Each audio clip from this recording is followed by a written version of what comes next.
Isang linggo mula nang mapuno ng ethereal snow ang lupain, binalot ito ng makapal na layer ng frosty white. Si Roland, nakatayo sa kanyang opisina, ay hindi maiwasang pag-isipan ang mahaba niyang buhay. Habang ninanamnam niya ang lasa ng kanyang tsaa, inilayo niya ang kanyang tingin sa tahimik na tanawin mula sa kanyang opisina.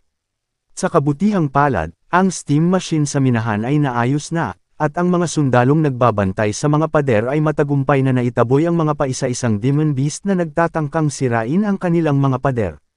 Nakahinga ng maluwag si Roland at nagsimulang magplano sa pag-unlad ng ekonomiya ng border town. Gayunpaman, ang kanyang kaluwagan ay naputol ng isang agarang alerto na tumunog mula sa malayo.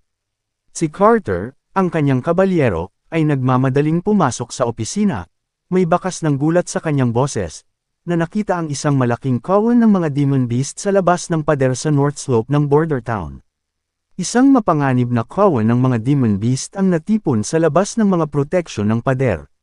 Nakahanda ang mga sundalong nakatayo sa harapan, ang mga bibig ng mga demon beast ay nakababa ang mga panga at marami ang nasa harapan nila. Si Vanner, isa sa mga sundalo, ay mahigpit na nakahawak sa kanyang sandata, ang kanyang isip ay tumatakbo sa alaala ng kanyang unang pagpapalista, na natukso sa pangako ng masasarap na itlog sa kanyang tanghalian. Sa hindi nila namamalayan, ang isang infected na baka ay sumugod ng may mabangis na intensity, ang mga sungay nito ay humahampas sa pader na may dinadamdam na galit. Ang lakas ng infected na baka ay umalingaw sa mga dingding, na nag-iiwan sa pader ng nanginginig sa likuran nito. Ang napakalakas na puwersa ng halimaw ay nag-iwan ng malaking marka sa pader bago pa masiyasat ng mga sundalo ang walang buhay na baka. Isang grupo ng mga infected na lobo ang sumugod, gamit ang baka bilang pambuelo upang masira ang pader. Mabilis na kumilos si Axe, ang batikang commander, na sumisigaw at nag-utos na maghanda sa posisyon ng Spear Squad. Ang mga dalubhasang sinanay na sundalo ay nagtipon-tipon ng may katatagan, ang kanilang mga sibat ay nakatutok sa mga mababangis na mga lobo habang sila ay sumusugod. Ang matutulis na dulo ng mga sibat ay tumusok sa laman ng mga halimaw, ngunit nagawa pa rin ng isa na makalusot sa linya ng depensa. Walang pag-aalinlangan, itinaas ni Axe ang kanyang baril, seryosong pinuntirya at nagpaputok ng bala na tumagos sa bungo ng lobo, dahilan upang mamatay ito. Sa gitna ng kaguluhan, ang atensyon ni Vanner ay nasa kasamahang sundalo na namimilipit sa matinding sakit sa lupa. Ang tiyan ng lalaki ay napunit ng matatalas na kuko ng lobo, at ang dugo ay bumulwak sa pag-agos. Ang insidenteng ito ang nagpatakot kay Vanner sa kanyang katatagan, siya ay natahimik at natigilan, hindi pa niya nakita ang malagim na eksena na ganito sa buong buhay niya. Sa sandaling iyon, sina Roland at Carter ay nakapunta na sa North Slope, nanlaki ang kanilang mga mata nang makita ang mga demon beast na sumisira sa mga pader. Umalingaw sa buong paligid ng digmaan ang namumunong boses ni Carter, na hinihimok ang mga sundalo na manatiling kalmado at sundin ang kanilang mga pagsasanay at mga pamamaraan. Huminga ng malalim si Vanner, pinatatag ang sarili habang inutusan ang dalawa niyang kasamahan na ihatid ng maingat ang sugatang sundalo sa lugar ng pagamutan. Pagkatapos ay pinaghanda niya ang natitira sa kanyang squad, inutusan silang manatili sa kanilang posisyon at maghanda para sa susunod na mga pag-atake. Umanga si Roland sa pagiging mahinahon ng sundalo, ngunit ang kanilang sama-samang katatagan ay nasubok ng higit pa, nang lumitaw ang isang kakaibang nilalang sa paligid. Ito ay isang twisted fusion na double-headed wolf at pagong na may berdeng matinik na shell.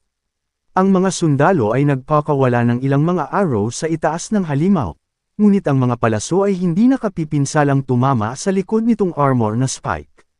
Mabilis na tinawag ni Roland ang kanyang elite gunner squad upang maghanda sa posisyon, ngunit maging ang kanilang mga baril ay hindi epektibo laban sa tila hindi makatagos dahil sa armor nito.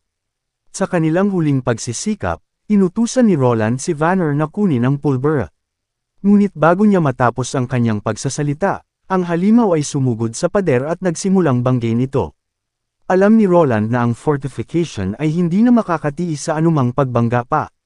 Agad siyang sumigaw sa kanyang mga tauhan na umatras sa pader. Biglang nagkapira-piraso ang mga batong nasa ilalim niya. Nang malapit ng mailibing si Roland, lumitaw si Nightingale upang iligtas siya. Mabilis na ginabayan si Roland sa kaligtasan palayo sa gumuguhong pader.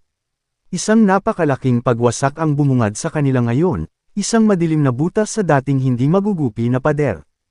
Ngunit sa sandaling iyon, si Vanner ay bumalik sa pader, hawak ang isang kahon sa kanyang kamay. Nagutos si Axe kay Vanner na planong ilagay ang kahon ng liwanag sa loob ng demonyong nilalang.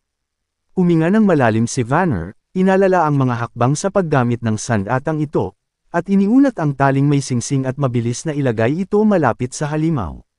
Habang umuusok ang kahon, kumari pa siya ng takbo, na nagbabala sa lahat na magtago at maghanda para sa pagsabog.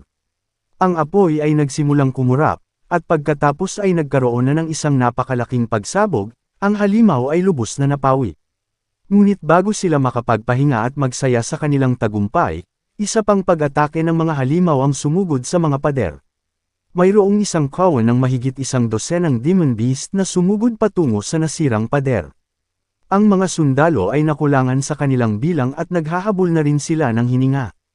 Si Roland ay galit na nag-iisip ng plano, ngunit ang kanilang sitwasyon ay tila mahirap.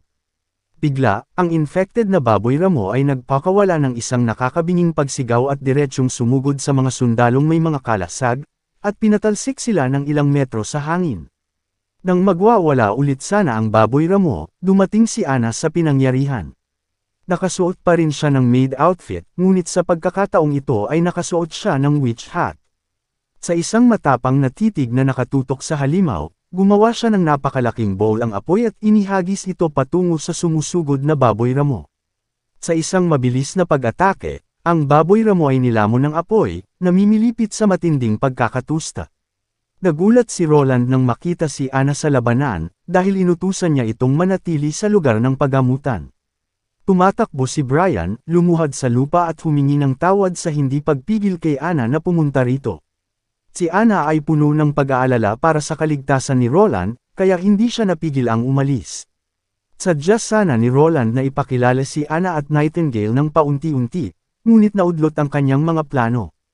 Mabilis niyang inutusan ang kanyang mga tauhan na protektahan si Anna, at nang walang pag-aalinlangan, tumayo ang mga sundalo, itinaas ang kanilang mga kalasag at dumipensa sa harapan niya.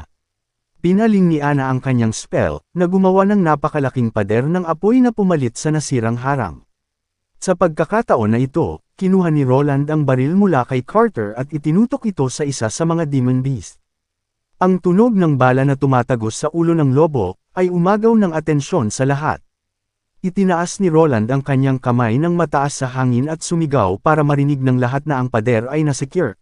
Inutusan ang kanyang hukbo na bumalik sa kanilang mga posisyon sa pader at ipagtanggol ito sa anumang paraan. Isang malakas na pagsigaw ng moral ang dumaan sa paligid, habang ang mga sundalo ay humiyaw ng buong lakas, na nanunumpa na tatayo at ipaglalaban ang kanilang prinsipe, at ipagtatanggol ang border town hanggang sa kanilang mga huling hininga. Kasunod ng isang malagim na oras ng pakikipaglaban, nag-iisang lobo lamang ang nananatiling nakatayo. May dalang 3 palaso ang halimaw na nakausli sa katawan nito, ngunit hindi pa rin ito sumuko. Pero sa loob ng ilang segundo, bumagsak din ito sa lupang puno ng maraming dugo, na hudyat ng matinding tagumpay ng pinaglalabanan sa border town. Ang mga kawal na nakatayong nanunood sa ibabaw ng pader ay sumabog sa masayang sigaw.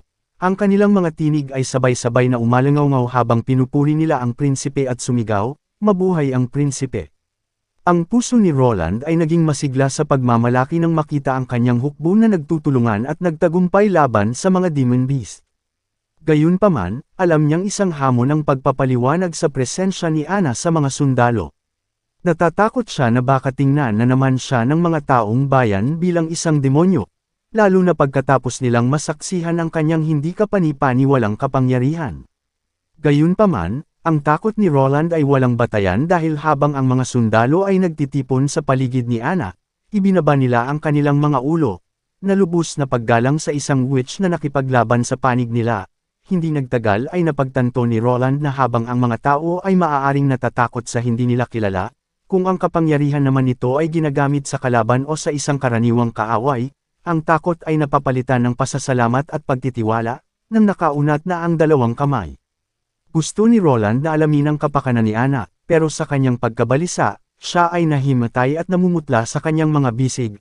Sa estado ng pagkagulat, si Roland ay tumawag ng tulong, samantala, sa loob ng marangyang palasyo ng ikatlong prinsesa na si Garcia, ay nabalitaan sa huli ang malagim na pagkamatay ng hari.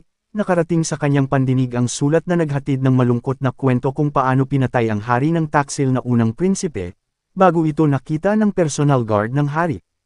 Hahatulan na ngayon ng kamatayan sa pamamagitan ng pagpugot ng ulo, subalit alam ni Garcia na ito ay isa lamang pakana. Ito ay frame up lamang dahil sa tusong pangalawang prinsipe na takot sa kanya at sa kanyang army, na pagtanto ng ikatlong prinsesa na kailangan niyang baguhin ang kanyang mga plano, kaya tinawag niya ang lahat ng mga kapitan ng fleet sa kanyang opisina na may isang urgent meeting.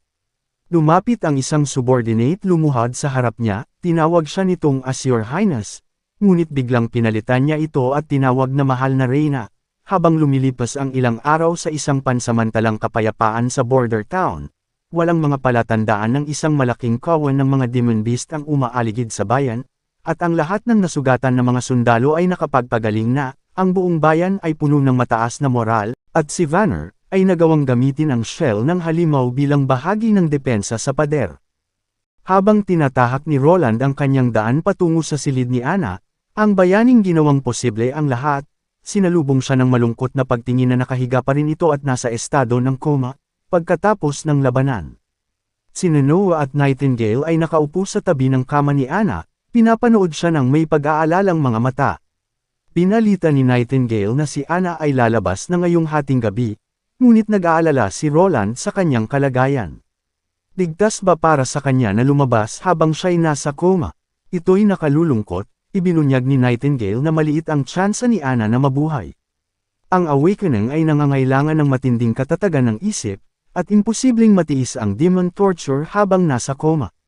Malamang na mamamatay si Ana, sa panahon ng magulo at hindi matatag na mga araw ni Nightingale, nasaksihan niya ang pagkamatay ng maraming witches na ang mga individual na ito sa alaala niya, ay itinuturing na walang iba kundi mga alipin at hayop, sila ay binitay at sinunog ng buhay at pinahihirapan bilang isang uri ng libangan para sa mga maharlika, ang mga nakatakas ay lumayo at naghanap buhay malayo sa sibilisasyon ng mga tao sa pag-asang matatagpuan ang Holy Mountain, gayunpaman, si Ana ay hindi katulad ng iba na natagpuan ni Nightingale, na sa unang pagkakataon nakita niya ang isang witch na minamahal at pinagkakatiwalaan ng hindi mabilang na mga tao.